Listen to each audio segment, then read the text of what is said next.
Hello, everybody.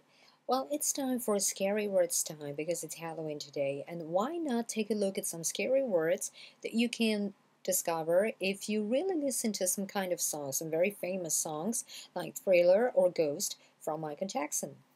Bienvenue à tous dans cette petite vidéo très courte, mais juste pour s'amuser parce que c'est Halloween aujourd'hui et que Halloween c'est aussi des mots et des expressions qui sont vraiment typiques du jour d'Halloween. Alors, je vais vous parler de l'origine du mot Halloween et puis aussi de certaines expressions que vous pouvez récupérer dans deux chansons très célèbres, Ghost et puis Thriller, si je le dis à la française. Mais si je le dis à l'anglaise, ce sera Ghost et Thriller de Michael Jackson.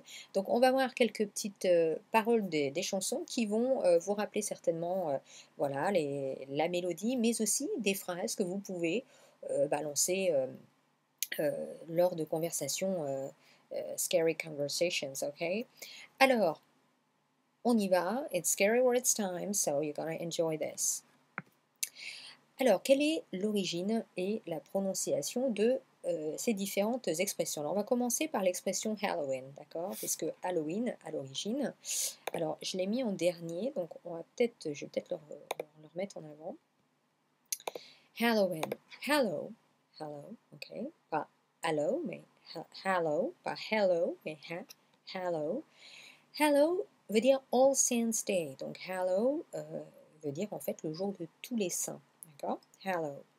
Et donc ici vous allez bien prononcer ha, et vous prononcez le H, il n'est pas muet, ha. Ensuite vous avez in. Alors in en fait, Halloween, in, en fait on a tout simplement éliminé le ing et le V entre les deux E et le N, et ça a donné in. Donc en fait, normalement, on a évidemment the All Saints Day, c'est la Toussaint, d'accord? Donc 1er novembre, All Saints Day. Voilà. Donc All Saints Day, c'est le jour des good spirits, des bons esprits, qui reviennent donc, on va dire, sur Terre, hein, si on voulait vraiment suivre une légende. Et puis en fait, Halloween, c'est la veille de ce jour et c'est le jour où tous les mauvais esprits, the bad spirits, come back to earth, all right? Tous ces bad spirits, tous ces mauvais esprits reviennent sur Terre. C'est ça Halloween, ok? Et par contre, the All Saints Day, which is tomorrow, ok, c'est le jour de tous les saints, ok? Donc cette origine Halloween, ok, Halloween,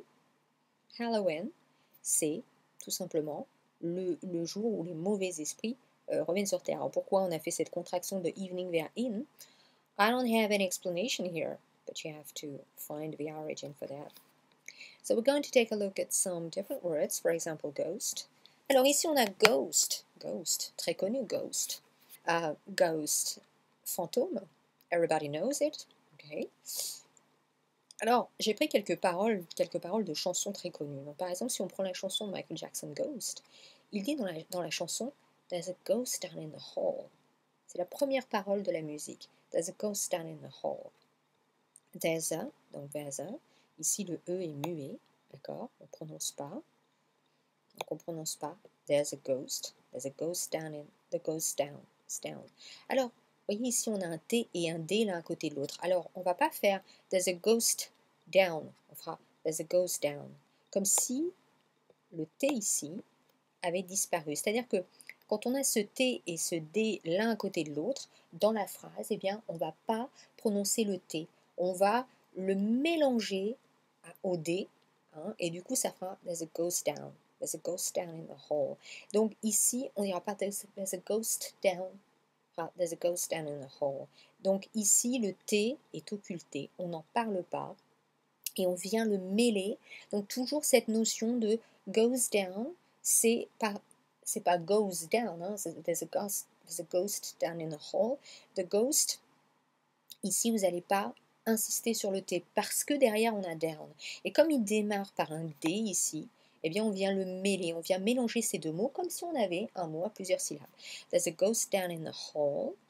Hall, donc ici le H se prononce. Et toujours mon T-H-E. Alors, vous avez pu remarquer ici, quand je dis there's a ghost down in the hall, je ne dis pas in the hall, non. Là, à l'oral, quand il est suivi comme ça, et dans l'élan de la prononciation, on fera there's a ghost down in the hall, down in the hall, vas-y. Vous voyez? Donc, le TH, du coup, on fait la liaison in the hall. On vient le mêler avec A. Alors, évidemment, c'est pas E le déterminant avec un A, c'est bien un the, mais les anglophones diront pas there's a ghost down in the hall. Hein, ils vont pas dire in the hall, ils diront in the hall, in the hall. Ils viendront le mêler également, in et A. Ok? Alors, phrase suivante. There's blood upon the stairs. There's blood upon the stairs. Il y a du sang sur les escaliers. There's blood. There's blood. Ok, there's blood. Alors ici, effectivement, on a deux O. Donc ici, effectivement, deux O pour blood. Blood. Ok. Ensuite, blood upon. Blood upon. Donc quand vous prononcez la phrase, liez bien les mots. Hein. Donc, there's, pas de E. There's blood upon, voyez, le D est un D doux comme ça, blood upon. Donc quand la langue se place dans votre bouche, blood, donc la langue vient vers le haut, vers le palais, blood upon, voyez, et ensuite on replace pour prononcer le P, blood upon the stairs, blood upon the stairs, blood upon the stairs. C'est-à-dire qu'ici, pareil, on fait la liaison, mais souvent, le TH ici, on n'insiste pas, on ne dit pas blood upon the stairs. Vous voyez, on ne dit pas the, on dit blood upon the stairs. Stairs. Donc ici, un son airs, airs. Vous voyez, airs, stairs. Donc voilà pour cette série de mots sur Halloween. Première partie, on va passer à une deuxième partie qui, vous allez voir, est tout aussi intéressante et qui reprend des paroles de la chanson Thriller de Michael Jackson. Alors voilà les premières paroles de cette chanson de Thriller. Alors, si vous vous rappelez la chanson, si vous la connaissez, la première parole c'est It's close to midnight. It's close to midnight. Donc on va voir un petit peu 4 phrases qui représentent un petit peu, on est ici dans, il raconte une histoire. L'histoire donc, une histoire finalement où graduellement il fait monter la tension vers, voilà, vers les choses qui font peur dans le noir, etc. Et donc on a un petit vocabulaire lié à, voilà, à tout cet univers. On commence avec It's close to midnight. It's close to. It's close to. It's close to. Vous voyez? Alors ici, pareil. Donc petite étude de prononciation. Close to. Vous voyez le E, vous l'oubliez. Et vous faites la liaison. Alors ici, ce sera close. Donc un son Z. Close to. Qu'on vient lier à to. Mais quand on a to et qu'on a un mot qui suit, on ne dira pas it's close to midnight, on dira it's close to midnight. Donc le O ici, vous l'oubliez et vous voyez, je vais mettre comme une apostrophe et vous allez faire la liaison comme ça. Vous allez faire it's close to midnight, Comme si to midnight, vous voyez, c'était un seul mot en plusieurs syllabes. Toujours mêler, vous voyez, vous allez mêler le T à midnight qui suit. Ça donnera it's close to midnight. It's close to midnight. Et vous avez pu remarquer que mon T ici, c'est pas que je l'occulte, mais presque. C'est vraiment un soft D, un D, un T qui devient D mais doux. It's close to midnight. Vous voyez, midnight. Et le T ici, vous l'entendez même pas. Alors si vous dites it's close to midnight, that's correct. Vous pouvez le dire, c'est correct, il n'y a pas de souci. Mais vous allez entendre, peut-être dans la chanson, si vous l'écoutez, it's close to midnight. Vous voyez, night. Et là, il laisse en suspens, il ne dit pas night. Ok? It's close to midnight. Midnight. Et dans la chanson, d'ailleurs, il allonge le midnight. Ce qui veut dire aussi que dans le mot midnight, la syllabe la plus importante, celle sur laquelle on va mettre l'accent tonique, c'est midnight. Deuxième phrase, something evil. Alors, vous voyez, j'ai lié les deux mots, something et evil. Et comment j'ai fait? D'abord, je supprime le G à l'oral. Je ne vais pas le prononcer. Le G n'existe pas. À l'oral, je parle. Something evil. Vous voyez, evil. Et ici, le E devient prononcé comme dans l'alphabet anglais. A, B, C, D, E. Donc, E pour evil. Hein? Something evil was lurking from the dark. Alors moi j'ai mis was. Normalement dans le texte original, je crois que c'est apostrophe S, is. Alors why not? We can say something evil is lurking, something evil's lurking. Parce qu'en fait il dit something evil's lurking. En fait il fait apostrophe S. Mais je vais faire les deux. Je vais faire comme si c'était is et was. Something evil's lurking. Lurking. Et dans ce cas-là, si on prend... Donc, je vais mettre sur une deuxième colonne. Lurking, apostrophe S, qui est la contraction de is lurking. En fait, ça se prononce avec un son Z. Donc, lurking, lurking. Et en fait, je le mets là devant pour que la liaison se fasse plus facilement. Pour que la prononciation, que les sons se mêlent. Et qu'on n'ait pas something evil was lurking. No. Si vous le dites comme ça, c'est pas naturel. On imagine toujours qu'on raconte une histoire. Hein? On lit à voix haute.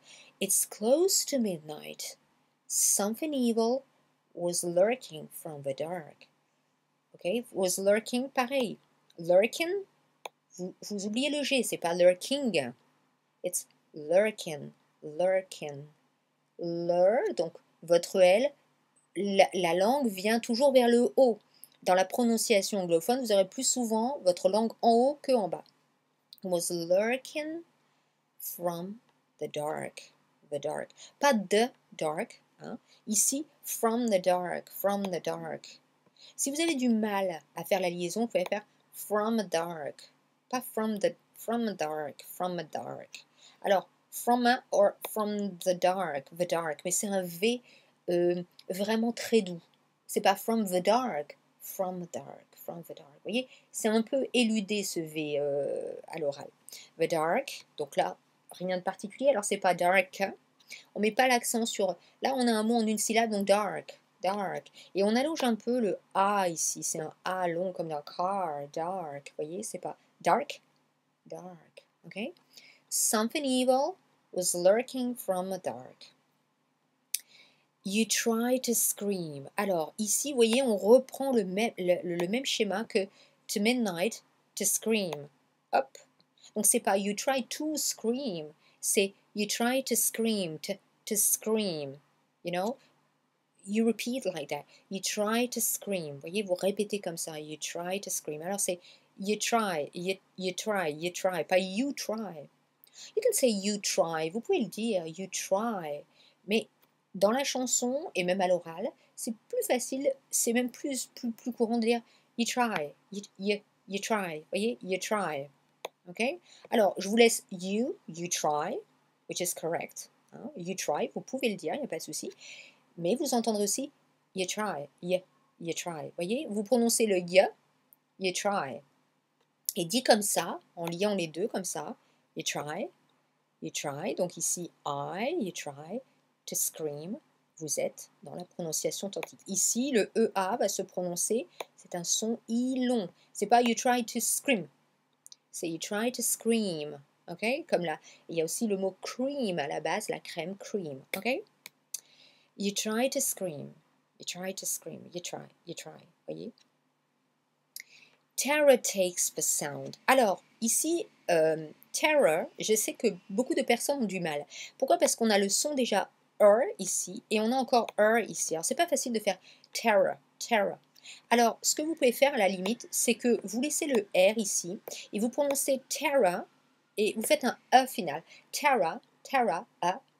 Terror takes, voyez? Terror takes. Donc ici on a un son A. Takes, le E ici ne se prononce pas. Takes, donc vous voyez A comme ça. Hein? Je vais faire EI, mais vous avez compris, c'est un son A. Terror takes the sound. Before, alors ici B, un son I. Alors par contre, c'est plutôt un I bref. Before. C'est pas before. No, it's before. OK? Before. Et le E ici, pareil, il est muet à l'oral. Before you make it. Make it, pareil. Le E, à l'oral, vous le laissez et vous faites la liaison avec make it. Make it. Alors, quand vous dites make it, c'est un peu comme une allumette. it. Vous voyez, c'est it, comme ça, un peu ce son-là, it. Make it, make it. C'est pas make it. Alors, éventuellement, vous pourriez l'entendre. Tara takes the sound before you make it. That's correct. C'est correct, vous pourriez l'entendre. Mais si vous écoutez la chanson, vous entendrez plutôt before you make it, it, and you met it. Vous voyez, c'est un petit peu plutôt ce son-là, it. Okay? Okay, so we're going to repeat the 4 phrases together. Donc, on répète ces 4 phrases ensemble et un petit peu sur le ton de je raconte une histoire. It's close to midnight. Ou it's close to midnight. Something evil was lurking from the dark. Something evil was lurking from the dark. You try to scream. You try to scream. Terror takes the sound before you make it. Terror takes the sound before you make it. Okay, that's it for today. I hope you enjoyed this moment together and see you next time in a new video where maybe we can find some over scary words. Ok, donc c'est tout pour ce soir, cette courte vidéo pour Halloween. J'espère que vous avez apprécié ces petits moments, ces petits sons. Et puis, revoyons-nous dans une prochaine vidéo où peut-être qu'on aura l'occasion d'étudier de nouveaux mots effrayants comme ça. Voilà, have a nice evening. Take care, bye bye.